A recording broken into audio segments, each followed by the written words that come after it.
what if the greatest love stories were hidden behind crowns, heartbreak, or silence?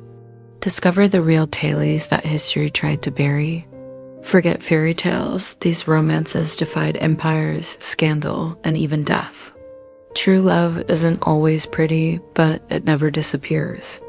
In just 60 seconds, discover the most epic, tragic, and unforgettable real-life love stories you've never heard. From royal devotion to radical freedom, these couples risked everything for love. If a story surprises you, drop a comment, hit like, and share with someone who still believes in love. Don't forget to follow for more. In the grand ice-veiled palaces of Imperial Russia, surrounded by chandeliers, generals, and the weight of centuries-old autocracy, lived a man and a woman who loved each other as simply as any two souls ever had. That they were Tsar and Tsarina only made their love more fragile, more faded. Nicholas Romanov, heir to the Russian Empire, had not been born to lead. He was quiet, gentle, more inclined to write poetry and tend to his garden than to command armies or crush uprisings. But duty, as always, had its own path. Alex of Hesse, later known as Alexandra Fyodorovna, was a German princess of deep faith and even deeper feeling. She had turned down other royal suitors before Nicholas. For him, she crossed empires, converted religions, endured suspicion, and gave herself to a country that would never fully embrace her. She had eyes the color of northern seas and a heart that longed for one thing, not power, not position, but a kind of love the world rarely offers royalty. They first met in 1884 as children at a family wedding distant cousins through Queen Victoria's sprawling lineage. But it was years later, in 1894, that their bond crystallized. Nicholas, heir to one of the world's largest and most volatile empires, had fallen irrevocably in love. And Alex, though reluctant at first to leave her Lutheran roots and her quiet life in Darmstadt, came to feel the same. But their love was not convenient. Russian political factions bristled at the idea of a German empress, especially one so devoutly religious, so withdrawn from public life. The royal court whispered doubts. Ministers cautioned Nicholas. Even his father, Tsar Alexandra III, disapproved. But Nicholas, ever soft-spoken, made a rare declaration of defiance. I can't rule without her. I won't. And so, in the shadow of a dying Tsar and an empire beginning to quake beneath its own contradictions, Nicholas and Alex married. The beginning of their life together was tender. Nicholas wrote her letters every day, often multiple times, filled with the kind of affection few would expect from a Tsar. Sleep well, my sweet darling Sonny. I kiss you on your little nose. He called her Sunshine. She called him Nicky. Their intimacy was sacred, untouched even by the formality of their positions. They would hold hands beneath tables at state dinners. Steal glances during imperial processions. It was not an act. It was not political, it was love. Yet outside their cocoon, Russia was fracturing. The people were starving. Revolution simmered beneath the frozen streets. The Duma demanded reforms. Strikes surged across cities, but Nicholas remained aloof. His world was Alex, and soon their children, 4 daughters born in succession. And then at last, in 1904, a son, Alexei. The birth of an heir should have secured the dynasty, but Alexei was born with hemophilia, disease that made even the smallest injury potentially fatal. Alex was devastated. She believed it was her failure as a mother, as a wife, as empress. And from that wound came a fateful turn. In desperation, she turned to mysticism, and into their lives walked Grigory Rasputin. Nicholas, trusting her judgment and paralyzed by his own helplessness, allowed Rasputin into the innermost circle of their family. Rasputin did, in fact, ease Alexei's suffering through hypnosis or prayer or something stranger. But the cost was great. Public fury, rumors of seduction, corruption, and madness. And through it all, Nicholas stood by his wife. Not blindly, but faithfully. Against every political instinct, every advisor's warning, he remained loyal. Because Alexandra was not just his wife, she was his anchor, his solace in a collapsing world. One evening in 1916, as the empire trembled and World War I bled Russia dry, Nicholas wrote her from the front, "How I long to rest my head on your breast. If only for one quiet moment, I miss your touch, I miss home. Not the palace, you. But even love cannot hold back history. Could the love of two people, pure, intimate, unwavering, survive the fury of a nation, the betrayal of friends, and the cruel hand of fate? Or was it their very devotion that blinded them to the tidal wave rushing toward them?" By 1917, the Russia they had once ruled was gone. The war had ravaged the country.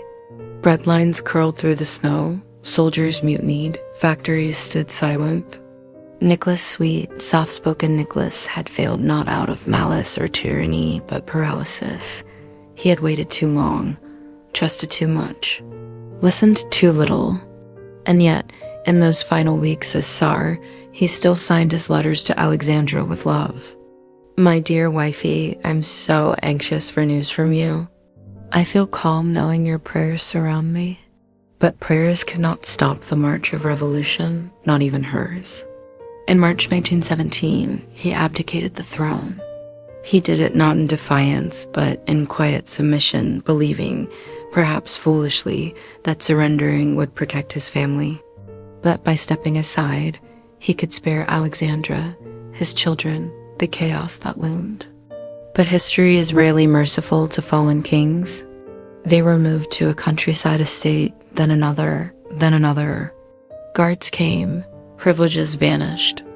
The imperial carriage became a military wagon. The diamonds were sewn into corsets. Meals were reduced to soldiers' fare, but through it all, they remained a family. Even as prisoners, Nicholas and Alexandra still shared a bed, still passed letters to one another in secret, still signed them as they always had, "Your devoted husband, your loving wifey." Their daughters, Olga, Tatiana, Maria, and Anastasia, braided one another's hair and tried to stay cheerful. Young Alexei, already fragile from his illness, grew weaker. But even he could sense the weight pressing down on his parents' shoulders. At night, Nicholas and Alexandra would sit at the edge of their children's beds, whispering stories of better days, of sledding through Tsarskoe Selo, of family picnics in Livadia, of the courtship letters that once fluttered between them like doves. Yet in the eyes of their guards, they were no longer a family. They were symbols, targets, the living embodiment of a regime that had collapsed under its own excess. And still, Alexandra loved him. Not the Tsar, she had never cared for the title, but the man. She wrote in her diary, "I see in his eyes the sorrow he carries. He still blames himself for the empire, for the boy's pain, for our exile. But I blame no one, not even God, for he gave me Nicky, and that is more than I deserved." Nicholas, for his part, never expressed bitterness. He chopped wood, read scripture, walked the garden perimeter, watched the snow fall. To outsiders, he seemed passive. But Alexandra knew better. His silence was not weakness. It was mourning. In the spring of 1918, they were moved one last time to a house in Yekaterinburg. It was no longer a country retreat. It was a cell, windows painted over, letters censored. Guards replaced by men who did not pretend politeness. The final days were cold, not just in weather, but in tone. Their guards grew rougher. The family's requests were ignored. The children were separated from their books, their dogs, their prayers. And yet through it all, Nicholas and Alexandra clung to each other.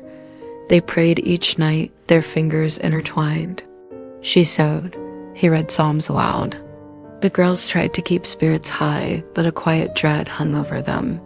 One evening, Nicholas whispered to Alexandra as they sat by the window, watching the last of the light fade, "If this is the end, let it find us together." She leaned her head on his shoulder. He kissed her temple. And for a moment, just a moment, they were not fallen monarchs, not prisoners, just husband and wife as they had been before thrones, before crowns, before catastrophe. But could love survive what came next? Could even the most intimate bond protect them from the cruelty of men who no longer saw their humanity? Or was love at last the only thing they had left to offer the world? It was after midnight, July 17th, 1918.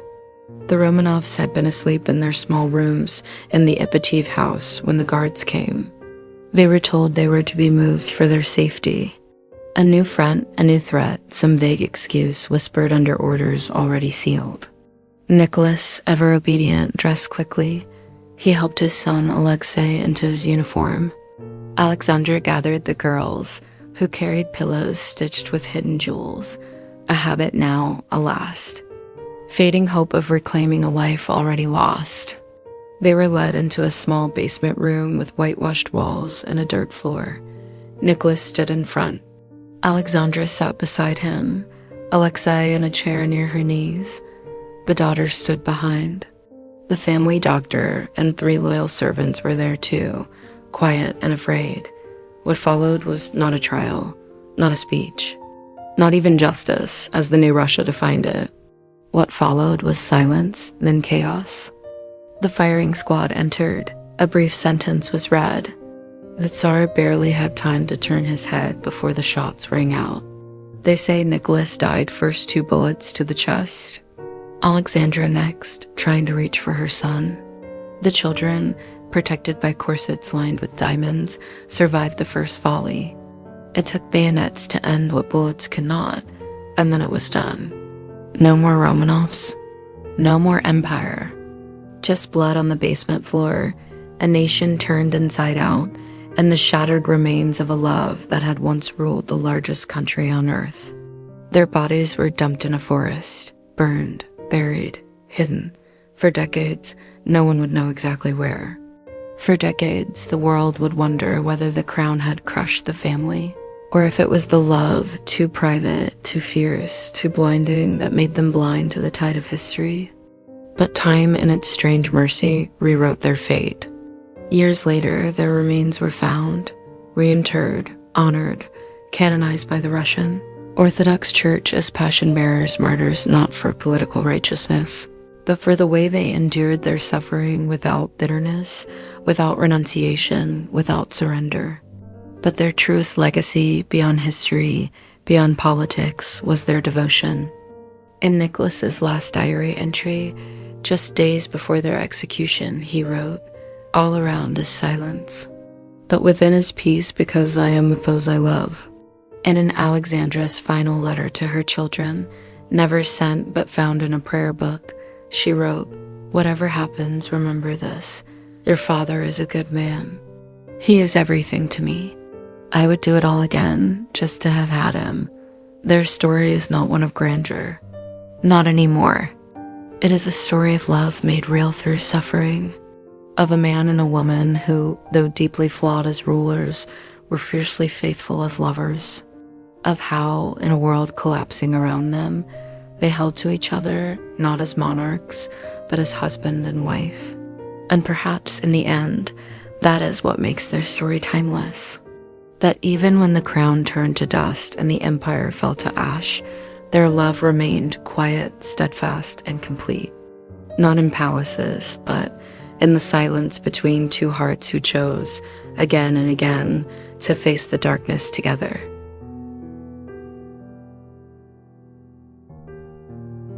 Before she was the mother of modern science fiction, before Frankenstein haunted the minds of generations, Mary Wollstonecraft Godwin was simply a girl mourning her mother and chasing the shadows of poetry. And Percy Shelley, he was the storm she never saw coming. Their love began not in romance, but in ideas. It was 1814, and Mary was 16. He was 21, married, radical, and already infamous. A romantic poet too wild for Oxford, too restless for society, and too idealistic for marriage.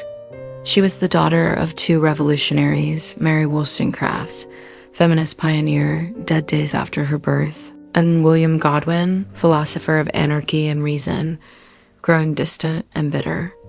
Mary grew up among ghosts of intellect, loss, and high ideals unmet by the world. She wandered graveyards and read Gothic tales by candlelight. But when Percy entered her father's circle, something stirred in her, not merely admiration, but recognition. He wasn't just brilliant, he was combustible. And she, though quiet in appearance, carried her own fire. They met beside her mother's grave. He read to her, spoke of free love, atheism, art. He believed the soul should not be owned, not by the church, not by the state, not even by marriage. He believed in beauty as rebellion. In her, he saw not a girl, but a kindred soul aching to be awakened. And she, in him, saw freedom. Their affair began with scandal. He was still married to Harriet, who was pregnant with their second child. Mary's father disapproved. Society recoiled. But they ran anyway across the channel to France, then Switzerland, with Mary's stepsister Claire in tow, whose presence would complicate everything. They had little money, no stability, and the world at their backs. But those first months were electric. Days spent scribbling in notebooks, reading philosophy by the lake, writing love letters soaked in longing. Mary wrote, "I am thine, I have been yours in soul long before the world knew it." Percy called her his fellow pilgrim, his ethereal spirit. But beneath the beauty of their words, life pressed in. She lost her first child in infancy, a baby girl who lived only days. Grief consumed her. Percy, for all his poetic genius, was unsteady. He turned inward, sought distraction, fled sorrow and other women and endless metaphysical digressions. And still she stayed. They wandered Europe like fugitives, trailing debt, tragedy, and brilliance. Every city brought a new attempt at peace. Every season, a new sorrow. It was during one of these wanderings, in Geneva, that a now legendary evening took place, a stormy night at Lord Byron's villa, where the group challenged each other to write ghost stories. From that dare, Mary gave birth to Frankenstein, a creature stitched from grief, exile, and her fear of becoming monstrous through loss. But few know what it truly was: a letter to Percy, a cry for stability, a reflection of the creature she felt she was becoming, abandoned, adored, misunderstood. Their love was not simple. It was laced with betrayals, death, and philosophical detours. Yet beneath it all lay a bond forged not just in passion, but in shared pain. Two people convinced that ideas could redeem a broken world, even as their own lives unraveled. Could love born in rebellion survive the very chaos it summoned? Or would Mary, like the creature she imagined, be left to wander alone through the snow, carrying the weight of a creator she could never fully hold? The death of their first child was only the beginning. By the time Mary Shelley was 19, she had lost another child, a son named William, dead from fever in Rome. Her third, Clara, died not long after. Each burial was a hollowing, each grief a chisel against her spirit. And Percy, though equally wounded, grieved differently, through poetry, through absences, through a refusal to be bound by the weight of earthly sorrow. They were still in love, yes, but they were also drowning in what they could not save. Mary, ever the observer, absorbed everything: the loneliness, the betrayals, the death. She didn't scream or weep publicly. She wrote in her journal, in her fiction, in the quiet places where pain becomes language. Percy, brilliant, ephemeral, unmoored, drifted between ideas and desires. He adored Mary, but he believed in the freedom of the soul, and his interpretation of love made room for others. He engaged in tangled affairs of the heart and body, sometimes with Mary's own stepsister Claire, sometimes with other women who were drawn to his intensity. Mary endured it all, but not without cost. She once wrote in her diary, "He is not mine only, yet I must remain his." Despite the chaos, they stayed together. Not out of obligation, but because something in each of them recognized that the other was irreplaceable. They were tethered not in ease, but in the kind of soul knowing that neither time nor tragedy could dissolve. In the midst of these years, wandering Italy, losing children, losing illusions, Mary published Frankenstein. It was anonymous at first. Most believed Percy had written it. He penned the introduction after all. But Mary, though quiet, was no longer a girl. She had become a voice. The voice of the monstrous and misunderstood. The voice of the grief-stricken and godless. The novel spread across Europe. Critics dismissed it. Readers devoured it. And Percy began to understand that Mary's genius was not an extension of his. It was its own storm. He celebrated her work, but didn't always know how to stand beside it. He, the airy idealist, worshipped abstraction. She, the grounded sufferer, wrote blood and bone. He escaped through language. She endured through it. Still, they found brief moments of peace. In the sunlit courtyards of Pisa, they would walk together, speaking of Prometheus and politics, the divine and the doomed.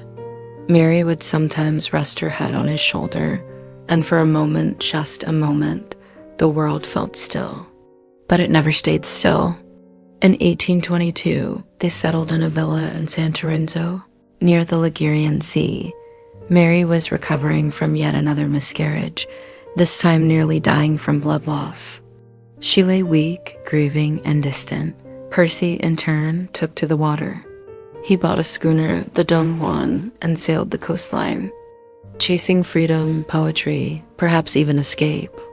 On July 8, 1822, his boat went out. It never returned. 10 days later, his body washed ashore. He was burned on the beach in a makeshift pyre. His heart, they said, did not burn. Legend claims it was pulled from the fire and given to Mary, who kept it in a silken shroud for the rest of her life. She was 24, widowed, broken, alone with only their last surviving son, Percy Florence, and the fading embers of a man the world had never truly understood. Was it love, or was it a tragedy disguised as devotion? Was Percy the fire that gave Mary her voice, or the one that nearly consumed her?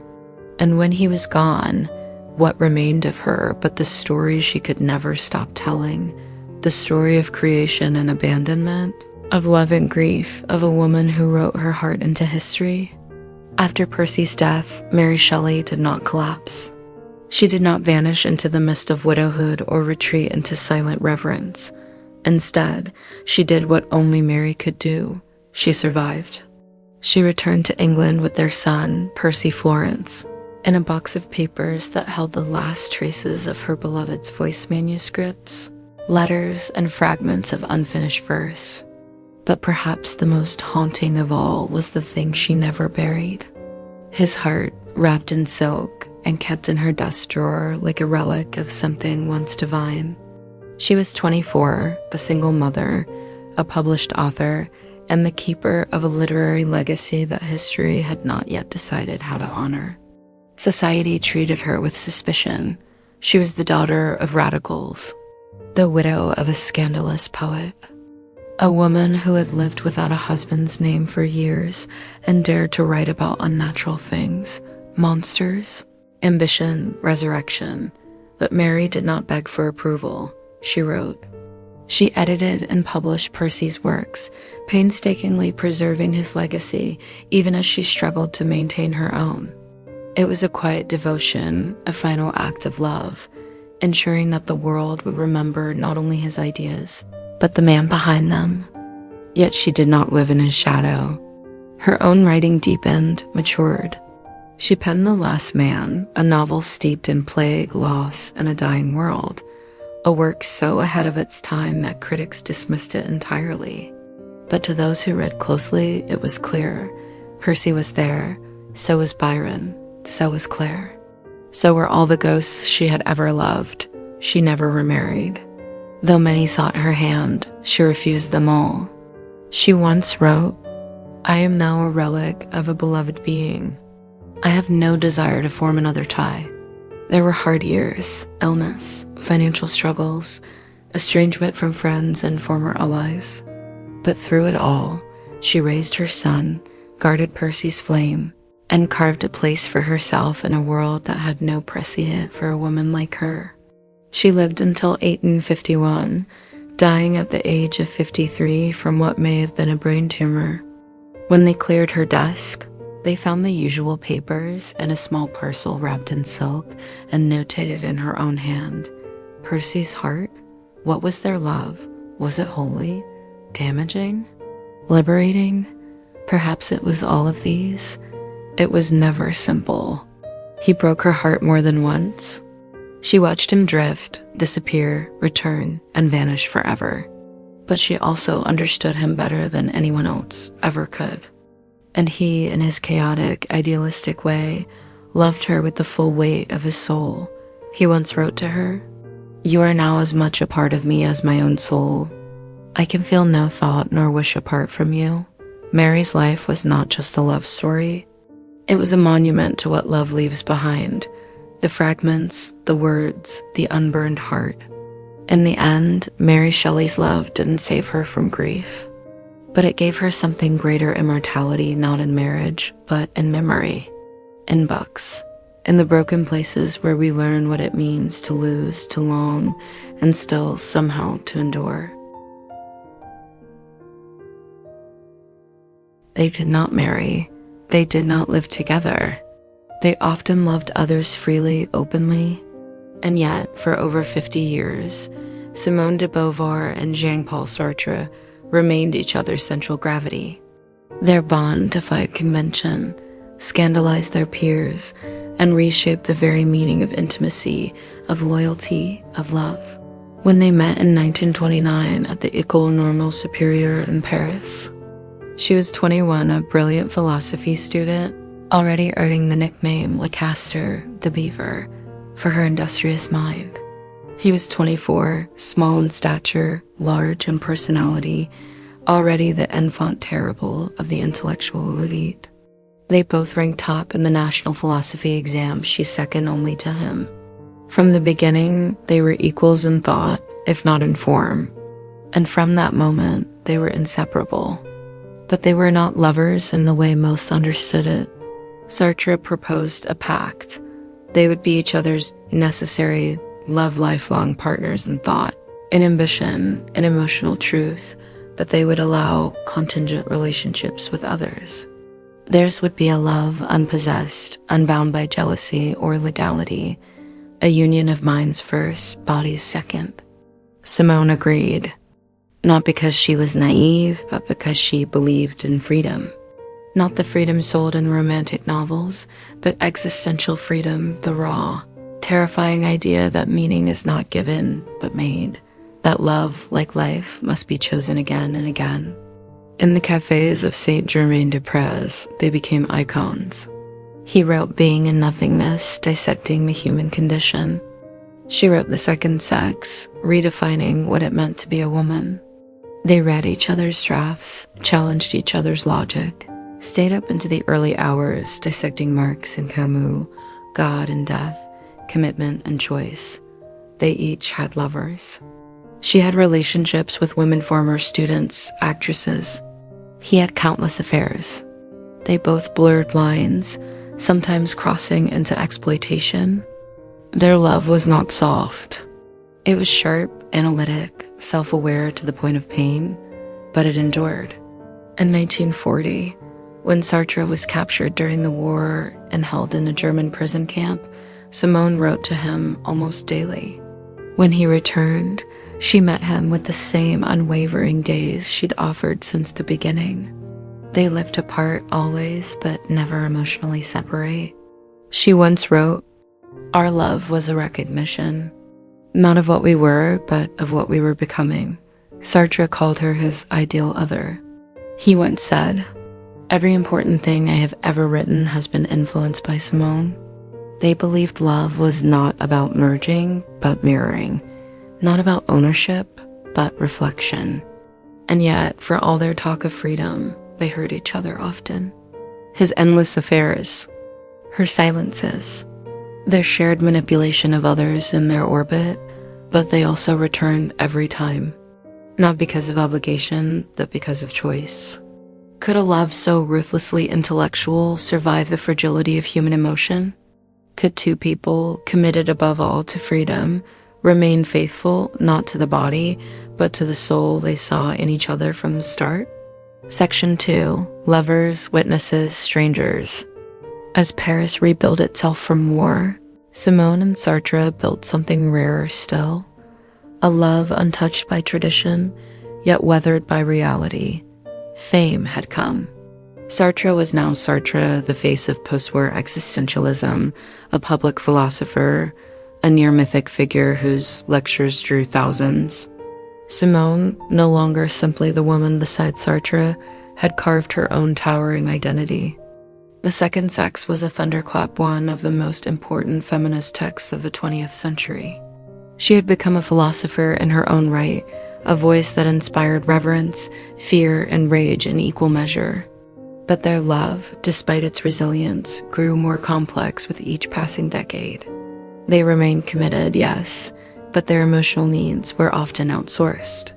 They spent long periods apart. Simone grew deeply attached to several of her protégées, often younger women whose admiration bled into intimacy.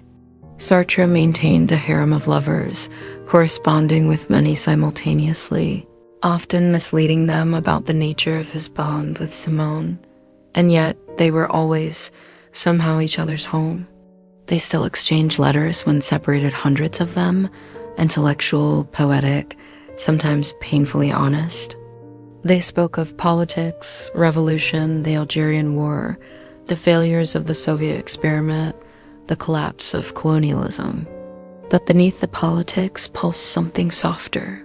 A private language. Simone once wrote, "I have loved you with a love that asked nothing and yet demanded everything."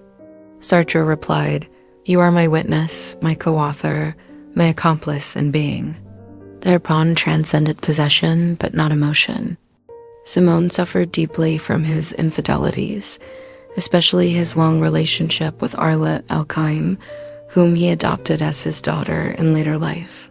Simone's journals from those years show a woman torn, committed to the ideal of freedom, but haunted by the reality of being replaced, slowly, by younger versions of herself in his gaze.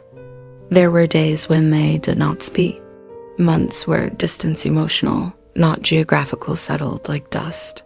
Sartre aged poorly, blindness crept in. His body failed, though his mind remained sharp. Simone cared for him through it all, not as a wife, not as a martyr, but as someone who had chosen again and again to remain beside him, not out of dependence, but despite it. They still traveled together, still debated in cafes, still held each other in the small silences between politics and philosophy. And when the riots of May 1968 surged through the streets of Paris, Simone and Sartre marched alongside the students' elder statespeople of rebellion, relics of a generation that believed in constructing meaning without gods, without rules, only responsibility. Their relationship was never easy, never clean. It was shaped by the very ideas they put into the world: freedom, authenticity, self-definition, and it bore the weight of that freedom. No illusions, no safety nets, no apologies. It had weathered war, fame, infidelity, illness, and the inevitable erosion of youth. And still, it remained not untouched, but unbroken. Could a love forged in defiance remain, even when stripped of romance? Even when all that remained was memory, loyalty, and the quiet knowledge that no one else had ever truly known you? By the late 1970s, Jean-Paul Sartre was nearly blind. His hands trembled, his speech slowed. The man who once moved nations with his words now spoke in murmurs, but Simone never left. She was not his nurse, she was not his wife. She was still, as always, his witness. Their bond had shifted. The fire had dimmed, but not died. Sartre remained surrounded by younger women students, secretaries, disciples. Simone watched it all with the same measured detachment she'd honed for decades. But in her journals, the cracks appeared. "He belongs to the world," she wrote, "but I am the one who watched him disappear." She cared for him in those final years, fiercely and quietly. She arranged his visits, guarded his dignity, edited his work. No public vow, no devotion sculpted in stone, just presence. And then, on April 15th, 1980, Sartre died. The streets of Paris flooded with mourners, 50,000 people, chanting his name. The philosopher of freedom, of nausea, of engagement and revolt was gone. But at the head of the crowd stood one figure, walking alone, Simone. She wore no veil, carried no flowers, only his ashes, scattered in the silence behind her eyes. She did not cry, not then. Not at the funeral, not before the cameras. But that night, in her journal, she wrote the words that ended the longest chapter of her life. "His death separates our lives. My death will reunite them." In the months that followed, she drifted through interviews, public events, books. She published Adieu, a farewell to Sartre, a raw, unflinching account of his decline and final days. Critics called it too honest, too intimate, but she had never romanticized truth, not in life, not in love. She had once believed in building herself outside of others, but Sartre had been her constant, her tether in a world where meaning was made, not given. Now she was untethered and tired. On April 14th, 1986, Simone de Beauvoir died. 6 years to the day after Sartre, she was buried beside him as she had once promised, not as a wife, not as a muse, but as the only person who had walked beside him through every season of doubt, rebellion, and transcendence. Their grave is modest, tucked in the Cimetière du Montparnasse. No marble angels, no weeping inscriptions.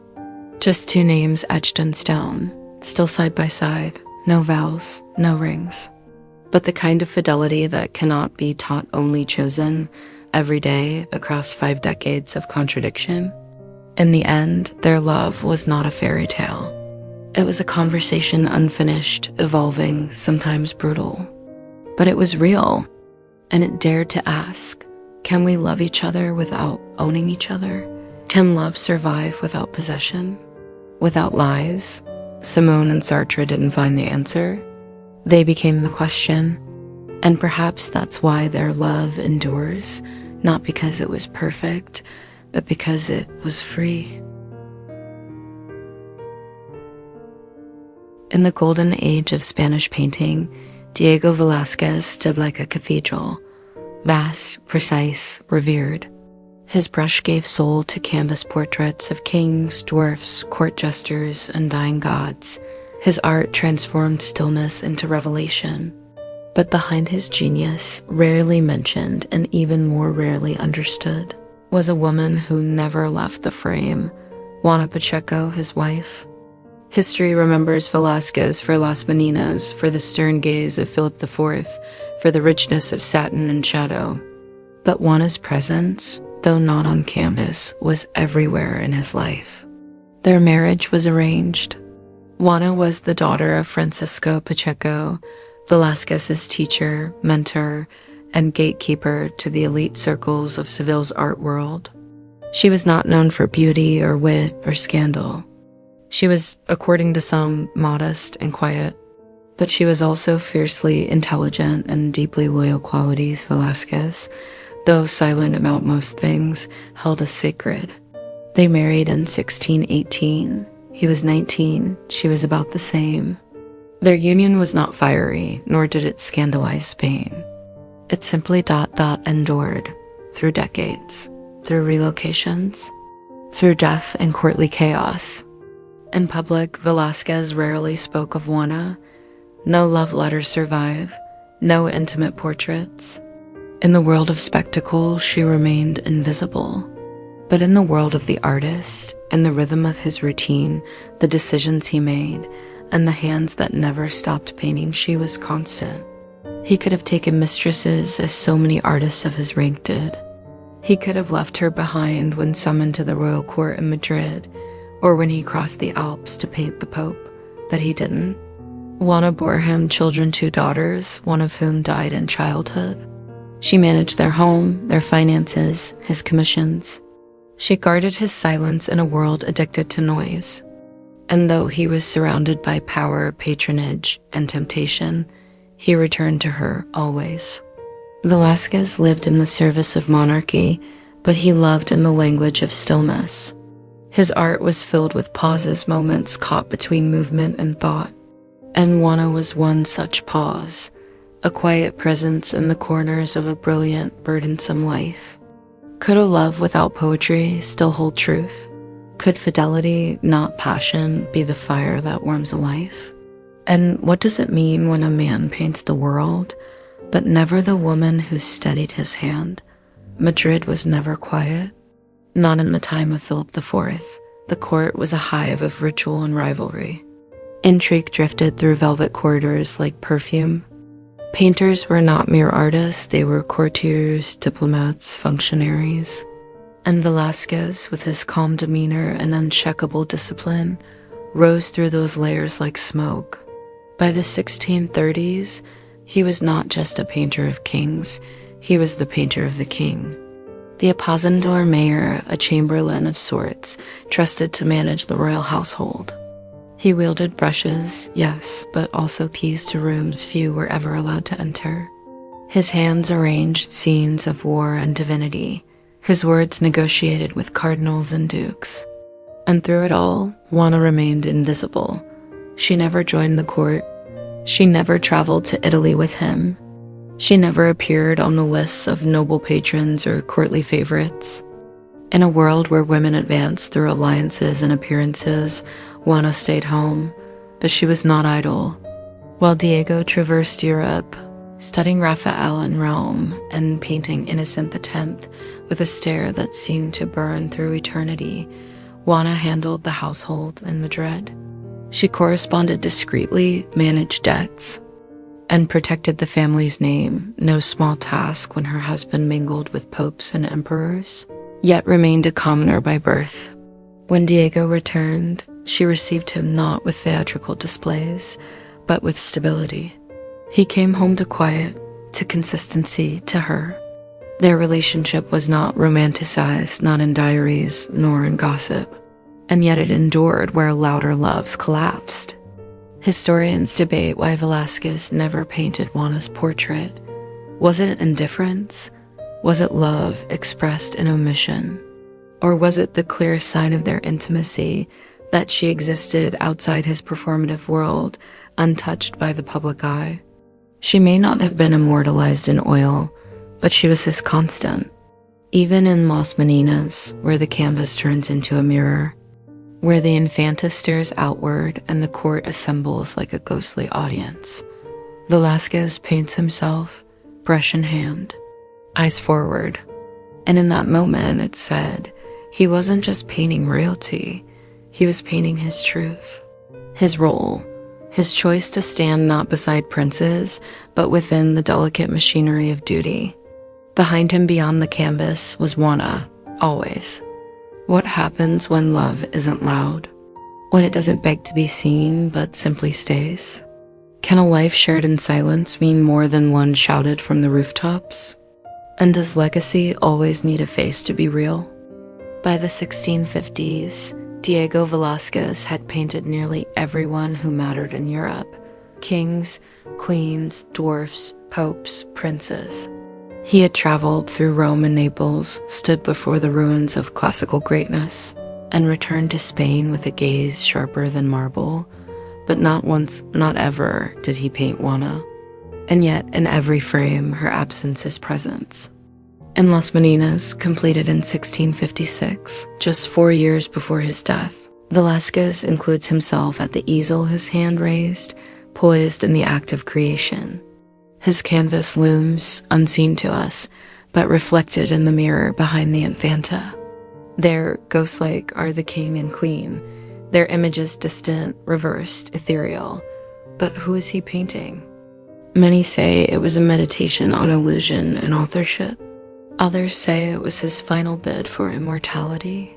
And some believe quietly, without needing proof, that perhaps, just perhaps, in his mind's eye, it was Juana, not the queen, not the infanta, but the woman who had been with him from the beginning, who bore his children, who managed his debts, who knew his silences better than any courtier ever could. Velázquez died in 1660, just months after he was finally granted the status of hidalgo, Spanish nobility, a title he never sought, yet long deserved. Days later, Juana followed. The official cause is unknown, but those close to them said she simply couldn't go on without him. They were buried together in the church of San Juan Bautista in Madrid. But the church no longer stands. It was destroyed during Napoleon's occupation. No grave remains. No tomb bears their names, but still they endure. Not in stone, not in poetry, but in the space between the brushstrokes and the balance of Velázquez's compositions, the restraint of his shadows, the stillness that surrounds even his most powerful subjects. He lived amid spectacle, but never surrendered to it. And she, for 52 years, was the calm beneath that restraint. His quiet, his frame, his ground. No one wrote them love letters. No one sang their names, but in the most revered halls of art, his work still hangs. And behind it, unseen and steady, she is there. What does their story teach us? That love does not always ask for a portrait. Sometimes it simply stays, unnamed, unpainted, unforgotten. Love can't save empires, cheat death, or erase pain. But sometimes it's the only thing left standing when everything else is gone. Which story touched you most?